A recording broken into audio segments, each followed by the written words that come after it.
नमस्कार दोस्तों, study with पवन प्रदीप में आप सब लोगों का स्वागत है। दोस्तों, आज चर्चा की जाएगी हमारा अतीत भाग एक कक्षा 6 इतिहास का अध्याय नंबर 5 है राजा और एक प्राचीन गणराज्य। आज हम चर्चा करेंगे राज्य, राजा और एक प्राचीन गणराज्य।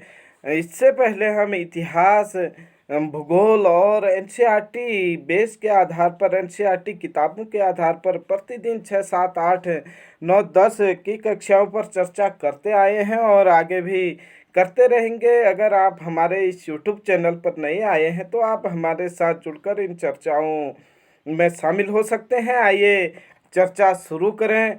क्या है राज्य, राजा और एक प्राचीन गणराज्य। जब संकरण उठा तो उसने देखा कि उसके नाना नानी वोट डालने जा रहे थे। दरअसल वे चुनाव केंद्र पर सबसे पहले पहुंचना चाहते थे। शंकरन जानना चाहता था कि आखिर वे इतने उत्साहित क्यों थे। उसके नाना जी ने उसे जल्दी में समझाने की कोशिश की और कहा, आज हम अपने शासकों का चुनाव करने जा रहे हैं। कुछ लोग शासक कैसे बने, इसके विषय में हम चर्चा करेंगे। लगभग 50 वर्षों से हम अपने शासकों का चुनाव मतदान के जरिए करते आ रहे हैं। 50 क्या, लगभग 75 वर्षों से हम अपने शासकों का चुनाव खुद करते आ रहे हैं। कुछ लेकिन बहुत पहले के लोग शासक कैसे बनते थे, हमने अध्याय 4 में पढ़ा था। और कुछ राजा संभवतः जन यानी लोगों के द्वारा चुने जाते थे। पहले से हमने देखा कि कुछ शासक तो अपने पराक्रम के बल पर शासक हो जाते थे और कुछ लोगों के द्वारा चुने जाते थे। परंतु करीब 3000 साल पहले राजा बनने की इस प्रक्रिया में कुछ परिवर्तन दिखाई दिए। कुछ लोग बड़े बड़े यज्ञों को आयोजित कर राजा के रूप में प्रतिष्ठित हो गए। उसके बाद यहाँ पर अश्वमेध यज्ञ के बारे में चर्चा की गई है। क्या होता है अश्वमेध यज्ञ? अश्वमेध यज्ञ एक ऐसा ही आयोजन था, इसमें एक घोड़े को राजा के लोगों की देखभाल में स्वतंत्र विचरण या नहीं घूमने के लिए छोड़ दिया जाता था। इस घोड़े को किसी दूसरे राजा ने रोका तो, अगर इस घोड़े को किसी और राजा ने रोका तो वह अश्वमेध करने वाले राजा से क्या करता था, लड़ाई करता था। अगर उन्होंने घोड़े को जाने दिया तो यह समझ लिया जाता था कि अश्वमेध करने वाला राजा उसके राजा से क्या है, ज़्यादा शक्तिशाली है। जहाँ से अगर घोड़ा बिल्कुल बिना विरोध के चले गया तो वह राजा स्वीकार कर लेता था कि अश्वमेध करने वाला राजा मेरे से ज़्यादा शक्तिशाली है। इसके बाद उन राजाओं को क्या किया जाता था, यज्ञ में आमंत्रित किया जाता था। यह यज्ञ विशिष्ट पुरोहितों द्वारा संपन्न किया जाता था। इसके लिए उन्हें उपहारों से सम्मानित किया जाता था। अश्वमेध यज्ञ करने वाला राजा क्या होता था, बहुत शक्तिशाली माना जाता था। यज्ञ में आमंत्रित सभी राजा क्या करते थे, उसके लिए उपहार लाते थे। इन सभी आयोजनों में राजा का मुख्य स्थान होता था। उसे राज सिंहासन या बाघ की खाल के एक विशेष आसन पर बिठाया जाता था। युद्ध क्षेत्र में राजा का सारथी ही उसका सहचर होता था, मतलब उसका साथ चलने वाला होता था। यज्ञ के अवसर पर वह राजा की विजयों तथा अन्य गुणों का क्या किया करता था, गान किया करता था। राजा के सगे संबंधी, खासकर रानियां तथा पुत्रों को भी कई छोटे छोटे अनुष्ठान करने होते थे। अन्य सारे आमंत्रित राजाओं का काम सिर्फ बैठकर पूरी प्रक्रिया को देखना भर था। राजा के ऊपर पुरोहित पवित्र जल के छिड़काव के साथ साथ अन्य कई अनुष्ठान करता था। विष अथवा वैश्य जैसे सामान्य लोग उपहार लाते थे, जिन्हें पुरोहित शूद्र मानते थे। उन्हें कई अनुष्ठानों में शामिल नहीं किया जाता था। दोस्तों, ये है जो भी कक्षा 6 में एनसीईआरटी 6 में लिखा गया है, उसे समझने और पढ़ने की कोशिश कर रहे हैं। और आप देख पा रहे होंगे यहाँ पर वर्ण व्यवस्था के बारे में बताया गया है। क्या है वर्ण व्यवस्था? इस समय उत्तर भारत में, खासकर जो गंगा यमुना के क्षेत्र में कई ग्रंथ रचे गए। ऋग्वेद के बाद रचे जाने के कारण उत्तर वैदिक ग्रंथ कहे जाते हैं। ऋग्वेद जो था उसे वैदिक ग्रंथ कह सकते हैं। जो ऋग्वेद के बाद जो भी ग्रंथ लिखे गए उन्हें क्या कहा जाता है? उत्तर वैदिक ग्रंथ कहा जाता है। उत्तर वैदिक ग्रंथों के अंतर्गत हम देखें सामवेद है, यजुर्वेद है, अथर्ववेद है, अन्य ग्रंथ शामिल होते हैं। प्रश्न पूछ लिया जाता है कि सामवेद किस काल का ग्रंथ है? वैदिक काल का, उत्तर वैदिक काल का? तो हम उत्तर वैदिक काल में ऐसे सही मानेंगे। ऐसे ही यजुर्वेद किस काल की रचना है? उत्तर वैदिक काल की। ऋग्वेद किस काल की रचना है? वैदिक काल की हम कह सकते हैं, क्योंकि वैदिक काल को दो भागों में बांटा गया था, वैदिक काल या नहीं ऋग्वेदिक काल और उत्तर वैदिक काल। ऐसे ही ब्राह्मण ग्रंथ थे और अन्य कई ग्रंथ थे जो उत्तर वैदिक काल में लिखे गए। पुरोहितों द्वारा रचित इन ग्रंथों में विभिन्न प्रकार के अनुष्ठान और उसके संपादन की विधियां बताई गई हैं। इसमें सामाजिक नियमों के बारे में भी बताया गया है। उस समय समाज में कई समूह थे, जिसमें पुरोहित, योद्धा, कृषक, पशुपालक, व्यापारी, शिल्पकार, श्रमिक, मछली पकड़ने वाले तथा जंगल में रहने वाले लोग थे। जहाँ कुछ पुरोहितों तथा योद्धा वैभवशाली थे, वहीं कुछ कृषक और व्यापारी भी धनवान थे। ऐसा नहीं है कि पुरोहित और राजा ही वैभवशाली थे, बल्कि कुछ कृषक और व्यापारी भी क्या थे? उस समय धनवान थे। दूसरी ओर पशुपालक, श्रमिक, शिल्पकार, मछली पकड़ने वाले, शिकारी तथा भोज्य संग्राहक जो व्यक्ति थे वो निर्धन थे। पुरोहितों ने लोगों को 4 वर्णों में विभाजित किया था, जिन्हें वर्ण कहते थे। उसके अनुसार प्रत्येक वर्ण में अलग अलग कार्य निर्धारित थे। पहला वर्ण ब्राह्मणों का था। उनका काम वेदों का अध्ययन और अध्यापन, मतलब वेदों को पढ़ना और पढ़ाना था, यज्ञ करना था, उन्हें उपहार मिलता था। इसके बदले दूसरे शासकों का काम, जो दूसरा वर्ण था उसमें शासक होते थे, जिसे क्षत्रिय कहा जाता था, उनका काम युद्ध करना तथा लोगों की रक्षा करना था। तीसरे स्थान पर विष या वैश्य थे। इसमें कृषक, पशुपालक, व्यापारी आते थे। क्षत्रिय और वैश्य दोनों ही यज्ञ करने के अधिकार प्राप्त था। और वर्णों में अंतिम स्थान शूद्रों का था। इनका काम अन्य 3 वर्णों की सेवा करना था। इन्हें कोई अनुष्ठान करने का अधिकार नहीं था। प्रायः औरतों को भी शूद्रों के समान माना गया है। महिलाओं तथा शूद्रों को अध्ययन करने का अधिकार नहीं था। आप देख पा रहे हैं यहाँ पर कि वर्ण व्यवस्था किस आधार पर थी।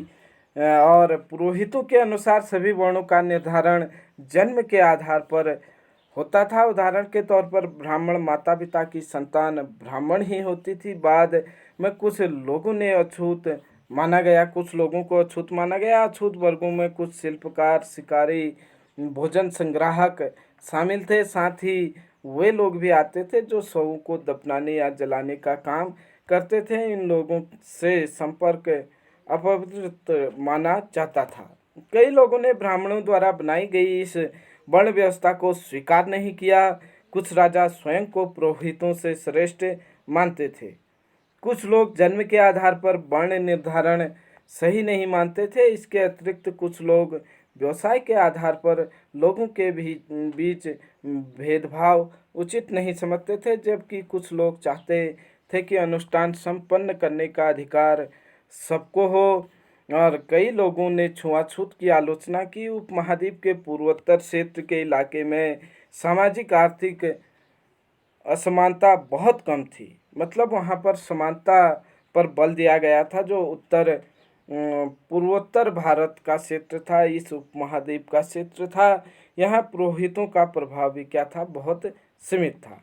आइए आगे चर्चा करते हैं जनपद के विषय में। इससे पहले हम देखें कि एक चित्रित धूसर पात्र है। इस तरह के पात्रों में ज़्यादातर थालियाँ और कटोरियाँ मिली हैं। ये पात्र बहुत ही पतली सतह के, सुंदर और चिकने हैं। शायद इनका प्रयोग खास मौक़ों पर महत्वपूर्ण लोगों के भोजन परोसने के लिए किया जाता था। यहाँ पर चित्र दिखाई दे रहा है आप लोगों को।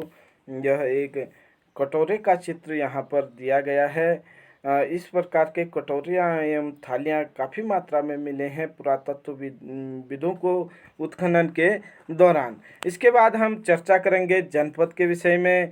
महायज्ञों को कराने वाला राजा अब जन के राजा न होकर जनपदों के राजा माने जाने लगे। जनपद का शाब्दिक अर्थ था जन में बसने की जगह होता था।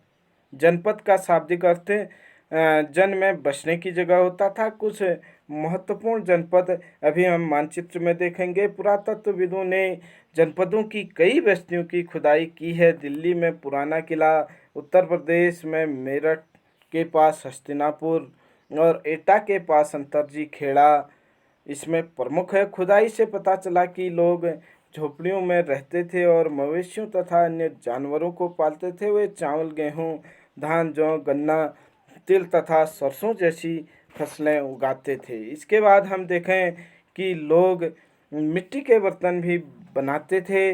कुछ लोग धूसर और कुछ लाल रंग के होते थे। जो मिट्टी के बर्तन होते थे वह कुछ धूसर रंग के जैसे ये है और कुछ लाल रंग के होते थे। इन पुरास्थलों में कुछ विशेष प्रकार के बर्तन मिले हैं जिन्हें चित्रित धूसर पात्र के रूप में जाना जाता है। चित्र भी हैं और धूसर इनका रंग भी है, इसलिए इन्हें चित्रित धूसर पात्र कहा जाता है।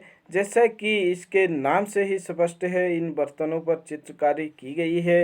ये आमतौर पर सरल रेखाओं या ज्यामितीय आकृतियों के रूप में हैं। आइए आगे देखते हैं कि महाजनपद करीब 2500 साल पहले कुछ जनपद अधिक महत्वपूर्ण हो गए, उन्हें महाजनपद कहा जाने लगा।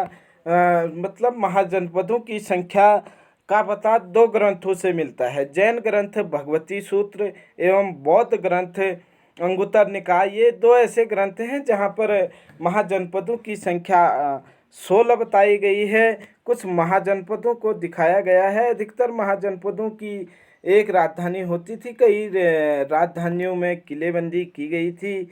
इसके चारों ओर लकड़ी या ईंट के पत्थर की ऊंची दीवार बनाई जाती थी। जो महाजनपद होते थे उसके चारों ओर किला बनाया जाता था। ऊंची ऊंची दीवार बनाई जाती थी। लकड़ी, ईंट या पत्थर से वो दीवार बनाई जाती थी। ऐसा लगता है कि लोगों ने अन्य राजाओं के आक्रमण से डरकर अपनी सुरक्षा के लिए इन किलों का निर्माण किया। कुछ लोग अपनी राजधानी के चारों ओर विशाल और ऊंची और प्रभावशाली दीवार खड़ी कर अपनी समृद्धि को प्रकट करना चाहते थे, शक्ति का प्रदर्शन करना चाहते थे।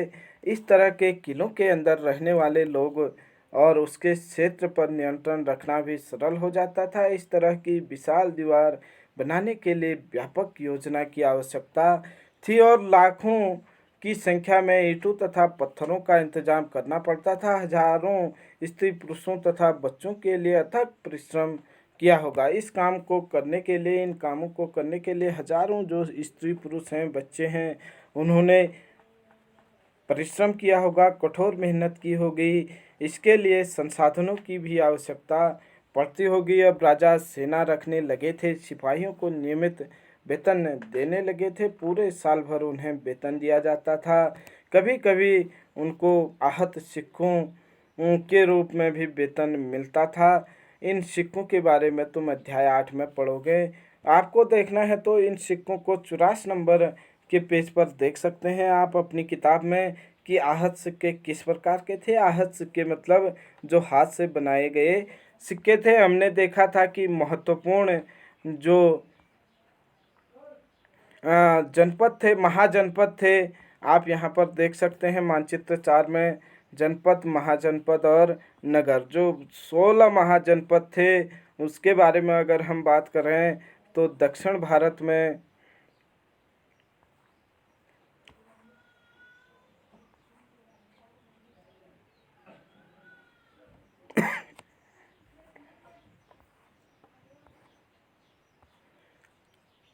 थोड़ा मानचित्र में स्पष्टता से नहीं दिखाई दे रहा है, फिर भी मैं आप लोगों को बताने का प्रयास करता हूँ कि प्रमुख जो महाजनपद थे, गांधार था, कुरु था और आपका वैशाली था, मगध था, वज्जी था, अंग था और साथ ही साथ अवंती, उज्जैन, कौशाम्बी, ये सारे महाजनपद थे। आप देख सकते हैं इनके साथ साथ नदियाँ भी दी गई हैं, जैसे ताप्ती नदी है, नर्मदा नदी है, गोदावरी नदी है। आप देख सकते हैं कि किस नदी के आसपास कौन सा महाजनपद उस समय रहा होगा। आप एक बार निश्चित तौर पर अपने किताब में ज़रूर देखें, अवश्य देखें, क्योंकि मानचित्र यहाँ पर थोड़ा स्पष्ट कम दिखाई दे रहा है। कौशल है इस तरीके से 16 महाजनपद थे। आइए आगे चर्चा करते हैं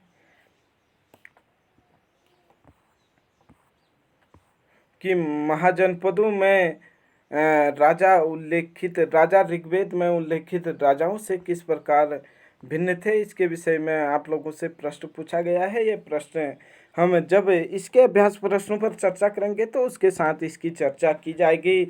कौशाम्बी के किले की दीवार यहाँ पर दिखाई गई है, इलाहाबाद के पास मिली है। ईंट की दीवार के अवशेष हैं। इसके एक भाग का निर्माण संभवतः 2500 साल पहले हो गया था, ये अनुमान लगाया गया है। उसके बाद हम आगे देखें कि क्या था महाजनपदों में कर की व्यवस्था। कर के विषय में हम जानेंगे। महाजनपदों के राजा विशाल किले बनवाते थे और बड़ी सेना रखते थे। इसलिए उन्हें प्रचुर संसाधनों की क्या होती थी, आवश्यकता होती थी। इसके लिए उन्हें कर्मचारियों की आवश्यकता होती थी। और अतः महाजनपदों के राजा लोगों के द्वारा समय समय पर लाए गए उपहारों पर निर्भर न रहकर अब नियमित रूप से कर वसूलने लगे थे। फसलों पर लगाए गए कर सबसे महत्वपूर्ण कर थे, क्योंकि अधिकांश लोग कृषक थे। फसलों से ही या नहीं कृषि कर ही राज्य का आय का प्रमुख स्रोत था। प्रायः उपज का 1/6 हिस्सा कर के रूप में निर्धारित किया गया था, जिसे भाग कहा जाता था। उस समय जो कर दिया जाता था महाजनपद काल में, राजस्व दिया जाता था, उसे क्या कहा जाता था सॉरी भाग कहा जाता था। कारीगरों के ऊपर भी कर लगाए गए, जो प्रायः श्रम के रूप में चुकाए जाते थे। जैसे कि एक बुनकर, लोहार या सुनार को राजा के लिए महीने में एक दिन काम करना पड़ता था। पशुपालकों को जानवरों या उसके उत्पाद के रूप में कर देना पड़ता था। व्यापारियों को सामान खरीदने बेचने पर भी कर देना पड़ता था। आखेटकों तथा खाद्य संग्राहकों को जंगल से प्राप्त वस्तुएं देनी पड़ती थी। आप लोग पहले ही देख चुके हैं कि क्या होते थे आखेटक और क्या होते थे कृषक, खाद्य संग्राहक। कृषि में परिवर्तन।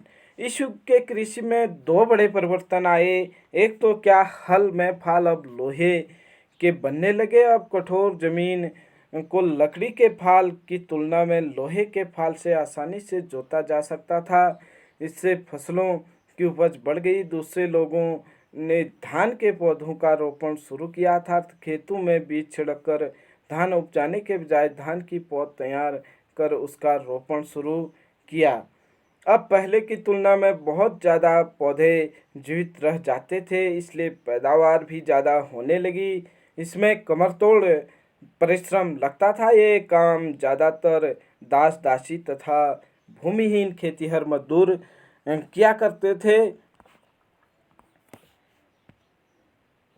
उसके बाद देखें सूक्ष्म निरीक्षण की ये महाजनपद जो थे उसके विषय में थोड़ा सा हम जानने का प्रयास करेंगे। लगभग 200 सालों के भीतर मगध सबसे महत्वपूर्ण जनपद बन गया, महाजनपद बन गया। हम कहें तो जनपद से महाजनपद बन गया। गंगा और सोन जैसी मगध से होकर बहती थी। यातायात, जल वितरण जमीन को उपजाऊ बनाने के लिए बहुत महत्वपूर्ण थी। मगध साम्राज्य एक तो गंगा और सोन नदियों के बीच में था और यहाँ पर पानी की भी उपलब्धता थी, जिससे यहाँ पर कृषि का काफ़ी विकास हुआ। यहाँ का क्षेत्र जो था काफ़ी उपजाऊ था। मगध का एक हिस्सा जंगलों से भरा था। इन जंगलों में रहने वाले हाथियों को पकड़कर उन्हें प्रशिक्षित कर सेना में लगाया जाता था। यही नहीं, जंगलों में घर, गाड़ियाँ तथा रथ बना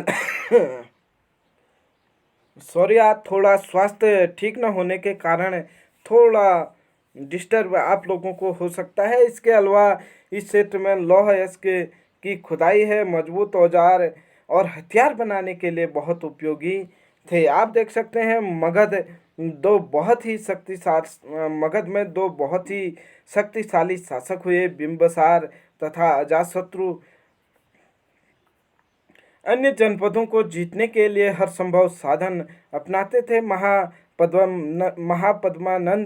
महापद्मानंद भी क्या थे, एक महत्वपूर्ण शासक थे। उन्होंने अपने नियंत्रण का क्षेत्र उपमहाद्वीप के उत्तर पश्चिम भाग तक फैला लिया था। बिहार में राजगृह, आधुनिक राजगीर, कई सालों तक मगध की राजधानी थी। प्रारंभ में मगध की राजधानी अगर कहेंगे तो राजगृह थी या नहीं, राजगीर थी। और उसके बाद मगध की राजधानी पाटलिपुत्र या नहीं, आज की राजधानी जो बिहार की है पटना, उसको बना लिया था। मगध के राजाओं ने पाटलिपुत्र स्थानांतरित कर दिया था राजधानी को राजगृह से।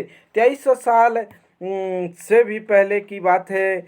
मेसिडोनिया का राजा सिकंदर विश्व विजय करना चाहता था, पूरी तरह सफल न हो सका, पर वह मिस्र और पश्चिमी एशिया के कुछ राज्यों को जीतता हुआ भारतीय उपमहाद्वीप में ब्यास नदी के किनारे तक पहुंच गया।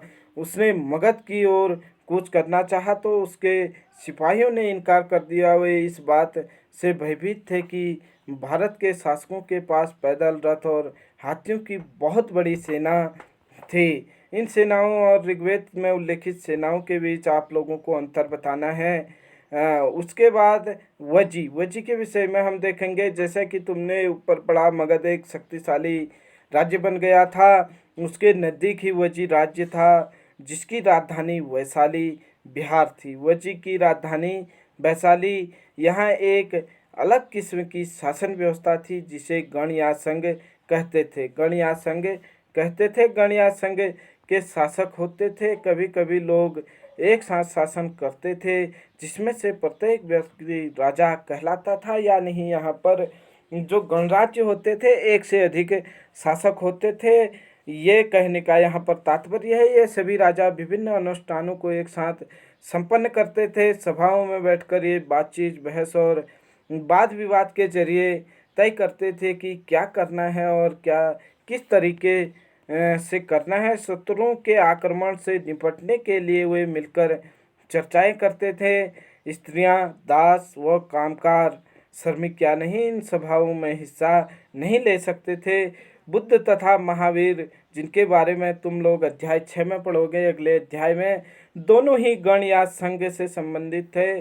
बौद्ध साहित्य में संघ के जीवन का बहुत ही सजीव वर्णन मिलता है। उसके बाद यहाँ पर आप देख सकते हैं, वज्जी संघ का यह वर्णन दीर्घ निकाय से लिया गया है। दीर्घ निकाय एक प्रसिद्ध बौद्ध ग्रंथ है, जिसमें बुद्ध के कई व्याख्यान दिए गए हैं। इन्हें करीब 2300 साल पहले लिखा गया था। एक तो आपसे पूछा जा सकता है, दीर्घ निकाय किस धर्म से संबंधित ग्रंथ है? बौद्ध धर्म से संबंधित ग्रंथ है। और इसमें जो दिया गया है कि वज्जी संघ के शासन के विषय में यहाँ पर बताया गया है। अजातशत्रु और वज्जी संघ। अजातशत्रु वज्जी संघ पर आक्रमण करना चाहते थे। अपने मंत्री वास्कार को बुद्ध के पास सलाह के लिए भेजा। बुद्ध ने उनसे पूछा कि क्या वज्जी सभाएं नियमित रूप से होती हैं तथा उसमें सभी सदस्य उपस्थित होते हैं।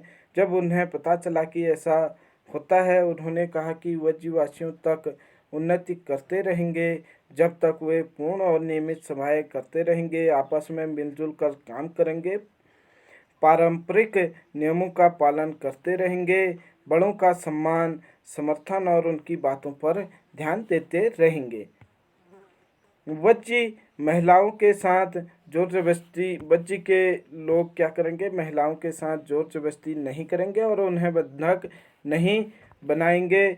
शहरों तथा गांवों में चैत्य का रखरखाव करेंगे। विभिन्न मतावलंबी संतों का सम्मान करेंगे और उनके आने या जाने पर कोई रोक नहीं लगाएंगे। ये भगवान बुद्ध ने कहा था।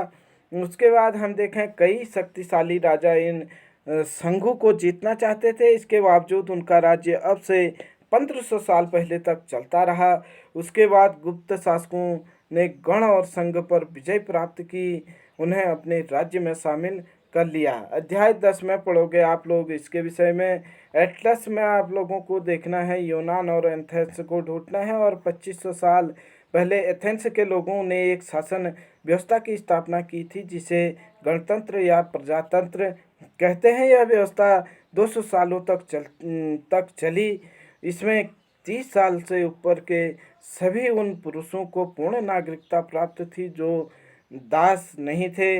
वहाँ एक सभा थी जो महत्वपूर्ण विषयों पर निर्णय लेने के लिए साल भर कम से कम 40 बार बुलाई जाती थी। 40 से ज़्यादा उनकी क्या होती थी, सभाएं होती थी। इन सभा में सभी नागरिक भाग ले सकते थे। शासन के कई पदों पर नियुक्तियां लॉटरियों द्वारा की जाती थी। सभी नागरिकों को सेना और नौसेना में अपनी सेवाएं देनी होती थी। औरतों को नागरिकों का दर्जा प्राप्त नहीं था। व्यापारियों तथा शिल्पकारों के रूप में एथेंस में रहने और काम करने वाले बहुत से विदेशियों को भी नागरिक अधिकार नहीं मिले थे।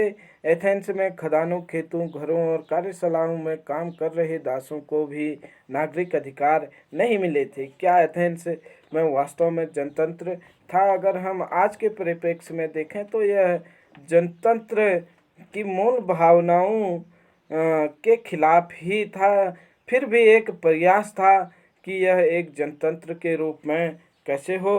तो दोस्तों ये थी आज कक्षा 6 हमारे अतीत भाग 1 अध्याय 5 राज्य राजा और एक प्राचीन गणराज्य के विषय में हमने चर्चा की। आप लोग इस चर्चा को देखें और इसके बाद जो हम इसके अभ्यास प्रश्नों पर चर्चा करेंगे तो वह आपके लिए बहुत आसान रहने वाले हैं।